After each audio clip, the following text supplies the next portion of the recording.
નમસ્કાર. મને દીવના સમાચાર મળ્યા. નાગવામાં જે દમણ દીવના પ્રફુલભાઈ પટેલના પ્રશાસન દ્વારા જે ઘરો, મકાનો, દુકાન તોડવામાં આવ્યા છે તે જાણીને ખૂબ જ દુઃખ થયું છે. હું હાલ દમણ દીવની બહાર છું અને સરકારી કામકાજ અર્થે જ હું બહાર આવેલો છું અને 15 તારીખે પાછો આવી રહ્યો છું. પરંતુ આ દરમિયાન મને જ્યારે નાગવાના સમાચારો મળ્યા કે ગરીબના લોકોના ઘરો, મકાનો તોડી દેવાયા છે, આ પ્રશાસક પ્રફુલભાઈ પટેલજી દ્વારા વારંવાર દમણ દીવના ગરીબ, લાચાર અને બેબસ લોકોના ઘરો, મકાનો, દુકાનો તોડાઈ રહ્યા છે. ને દુઃખદ છે કે આ અંગે મારા દ્વારા પાર્લામેન્ટના પટેલો પર વારંવાર રજૂઆતો થઈ અને રજૂઆત થવા બાદ પણ પ્રશાસક પ્રફુલ પટેલજી આ રીતના કૃત્યોથી બાજ આવી રહ્યા નથી.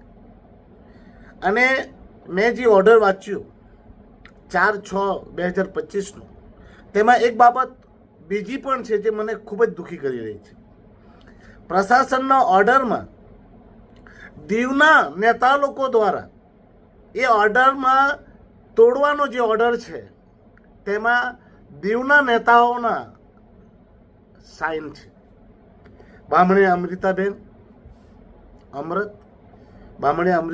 અમૃત, પછી ભાનુબેન દિનેશ,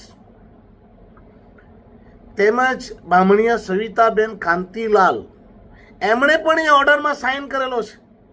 મતલબ આ લોકોના ઘર તોડવાની સહમતિ દીવના નેતા લોકોએ આપેલી છે. એ ખૂબ જ દુઃખદ વાત છે. તો શું મારે એ દીવના નેતાઓને પૂછવાનું છે? એટલે તમે ત્યાં ગયા હતા લક્ષદ્વીપ કે ગરીબોના લોકોના ઘરો, મકાનો તોડાવવા માટે? લોકો મને કહે છે કે સાંસદ તરીકે તમે શું કરી રહ્યા છો?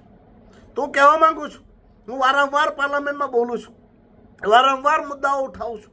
પ્રશાસકના દરેક કાલા ચિઠ્ઠાઓને મેં પ્રશાસનના જેટલા જોખમી મુદ્દાઓ છે તેને મેં પાર્લામેન્ટમાં લગાતાર ઉઠાવ્યા છે.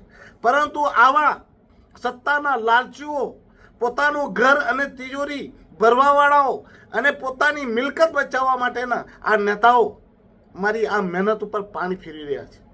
તમે સાંભળ્યું છે અને તમે મારી રજૂઆતોને જોઈ હશે તો દિલ્હીમાં જ્યારે મેં રજૂઆત કરી છે ત્યારે મંત્રીએ પણ સાફ કહ્યું છે કે તમારા ત્યાંના સરપંચો, જિલ્લા પંચાયતના મેમ્બરો અને તમારા ત્યાંના નેતાઓ લખીને આપે છે કે અહીંયા બધું સરસ ચાલે છે, પ્રશાસક પ્રફુલ પટેલ સરસ કામ કરે છે, એવા એ લોકોએ સર્ટિફિકેટ આપેલા છે.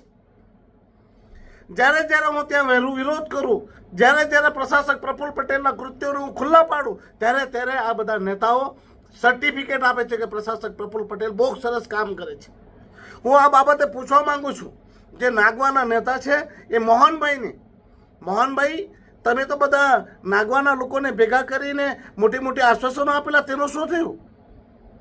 ને દુઃખની વાત છે, મારા દમણ દીવના લોકો એટલા ડરી ગયા છે, ગભરાઈ ગયા છે કે પોતાના હક અને અધિકારની લડાઈ લડવા જ નથી માંગતા. પ્રશાસન ખુલ્લું ખાલી એમ જ કહી દે રાત્રે આવીને કે કાલે તમે ઘર તોડી પાડો તો બધા ખાલી કરવા લાગી જાય, તોડવા લાગી જાય. આટલો ડર શા માટેનો? અરે થોડી હિંમત તો કરો, થોડી મહેનત તો કરો, પોતાના ભવિષ્ય માટે લડવા માટેનો પ્રયાસ તો કરો. શા માટે આટલા ડરી ગયા છો? આટલા શા માટે ગભરાઈ રહ્યા છો? આ સાંસદ તમને પ્રોમિસ કરે છે તમારી દરેક લડાઈમાં તમારા સાથે છે, પણ કહેવાય ને આપણી ગુજરાતીમાં, જરનારીમાં જોર નહીં તો ડાયન શું કરે? હું તમારો સાંસદ લડવા માટે તૈયાર છું, પણ તમે આટલા બધા ગભરાઈ ન જાઓ, ડરી ન જાઓ અને પોતે જ લડવા પહેલાં જ હથિયાર ના મૂકી દો. મેં ઘણા માણસોને મોકલ્યા હતા, ભાઈ નાગવા જાઓ અને નાગવાના લોકોને પૂછો, પણ કોઈ ભેગા જ નહીં થાય. લોકો એમ કહે કે નહીં, ઉમેશ પટેલને બોલાવે તો નહીં તૂટવાનો છે, તે બી તૂટી જશે. તમારે શું કરવાનું? તમે મને એક ફોન તો કરો, મને એક માત્ર ચાન્સ તો આપો, બોલાવો તો ખરા. અરે કાનૂની લડાઈ લડો તો ખરા. મોહનભાઈએ બધાને વિશ્વાસ અપાવેલો. મોહનભાઈએ બધાને પહેલા તો ડરાવી દીધા, ગભરાવી દીધા અને ગેરમાર્ગે દોરી દીધા. ને બધાને કહ્યું કે કોઈએ વિરોધ નથી કરવાનો, કોઈ આમ નથી કરવાનું, કોઈએ તેમ નથી કરવાનું. આજે શું પરિણામ આવ્યું?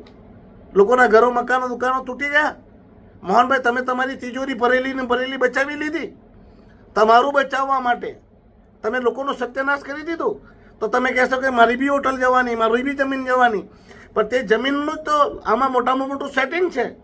તમે બીજી જગ્યાએ જમીનનું ને એનું સેટિંગ કરી લીધું. તમારા લાયસન્સ તમે બીજી જગ્યાએ શિફ્ટ કરી લેવાના. હવે આખી નાગવાના લોકોને બરબાદ કરી દેવાના. આજે ફરીથી કહું છું મારી દીવ દમણની જનતાને કે ભાઈ, ડરો નહીં. સાંસદ તમારા સાથે છે, 24 કલાક તમારી સાથે છે. તમારા દરેક નિર્ણયમાં, તમારી દરેક સમસ્યાના સમાધાન માટે હું લડવા માટે તૈયાર છું. પણ એટલું તો કરો કે તમે મારા સાથે તો ઊભા થાઓ, લડવા માટેનો પ્રયાસ તો કરો. બાકી બધું કરવા માટે તૈયાર છું. બસ એ જ કહીશ કે જે પણ તૂટ્યું ફૂટ્યું છે તેનાથી મને ખૂબ જ દુઃખ થયું છે, ખૂબ જ તકલીફ પહોંચી છે અને ખૂબ જ આહત થયો છું. મારા થકી મારા પર તમને કોઈ પણ પ્રકારની ખાતરી જોઈતી હોય કે તમને મદદ જોઈતી હોય તો મને યાદ કરજો. હું તમારા સાથે દરેક પ્રકારે સાથ અને સહકાર આપવા માટે બંધાયેલો છું. ધન્યવાદ.